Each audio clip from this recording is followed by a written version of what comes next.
सो hey guys, स्वागत आपका एक बार फिर से आप ही के यूट्यूब चैनल में। और आज की वीडियो में बात करेंगे अभी एंजल वन को लेकर। एंजल वन के शेयर में 0.4% के करीब हमें जो गिरावट वो देखने को मिल रही है। गिरावट के पीछे सेबी के न्यू रूल को लेकर अभी के टाइम चल रही चर्चा है।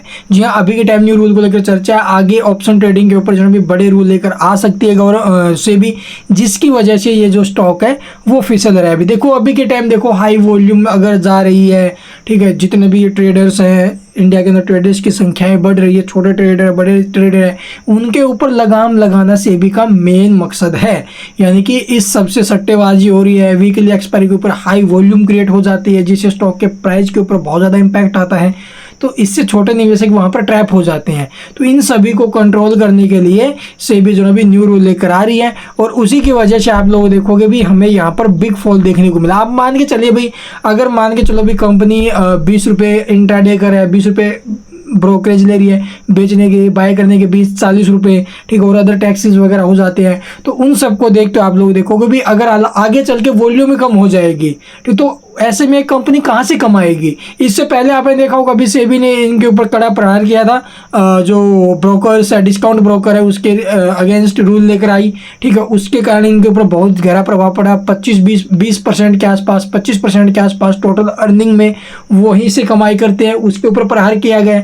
तो इसी वजह से जो भी ये शेयर बहुत ज़्यादा हमें फिसलते हुए नजर आए। पिछले 5 दिन की बात करें तो 3% के आसपास गिरावट है, और एक महीने में देखा जाए तो ये शेयर 14 से 15% गिर गया है। और वहीं अगर मैं बात करूँ 1 जुलाई से 9 जुलाई के बीच में, तो 13% के आसपास का फॉल बना है शेयर में।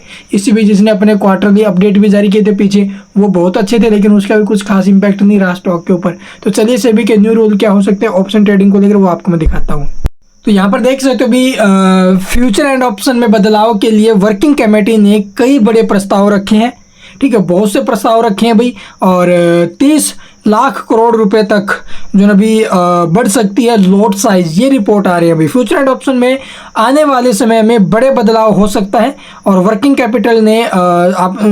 कमेटी ने इसके लिए कई प्रस्ताव रखे हैं। हालांकि इसे लागू किए जाने से पहले जो है विचार किया जाएगा। अभी प्रस्ताव रखे गए हैं, लेकिन उसको लागू करने के लिए विचार किए जाएंगे। इसी वजह से आप लोग देखोगे ये जो शेयर वो फिसलते हुए नजर आ रहे हैं। भारतीय शेयर बाजार में फ्यूचर एंड ऑप्शंस को लेकर 2 बड़े बदलाव करने का प्रस्ताव रखा गया है।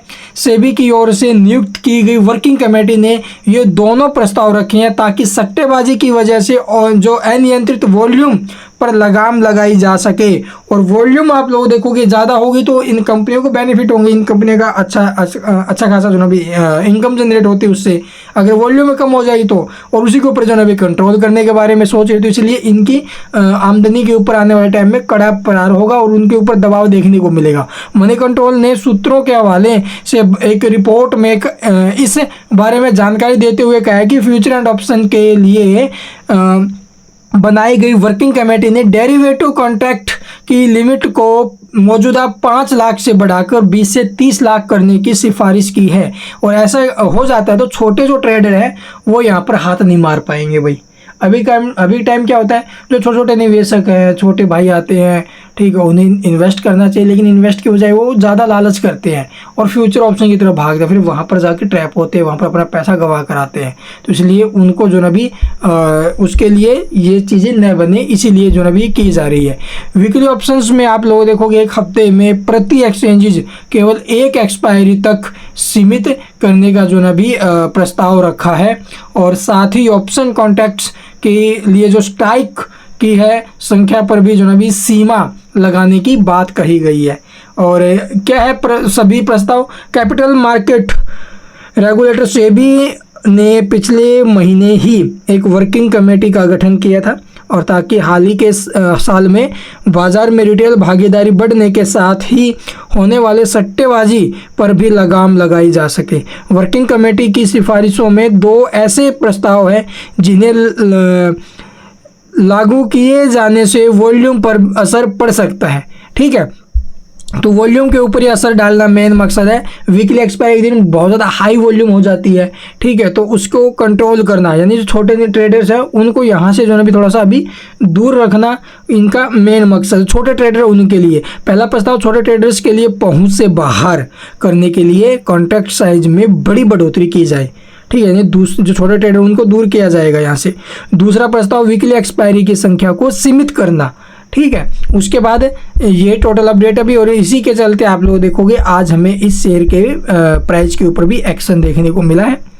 तो वॉल्यूम में अगर आगे चल के कमी आएगी तो भी सभी को पता है, जाहिर सी बात है इन्हीं के बिजनेस पे इम्पैक्ट आएगा। ठीक है, तो ये टोटल अपडेट है, इसकी वजह से स्टॉक टूटा है। और जो कोई भी खबरें आएंगी वो आपके साथ साझा करेंगे, उसके लिए चैनल को सब्सक्राइब कर सकते हो। Thank you for watching the video.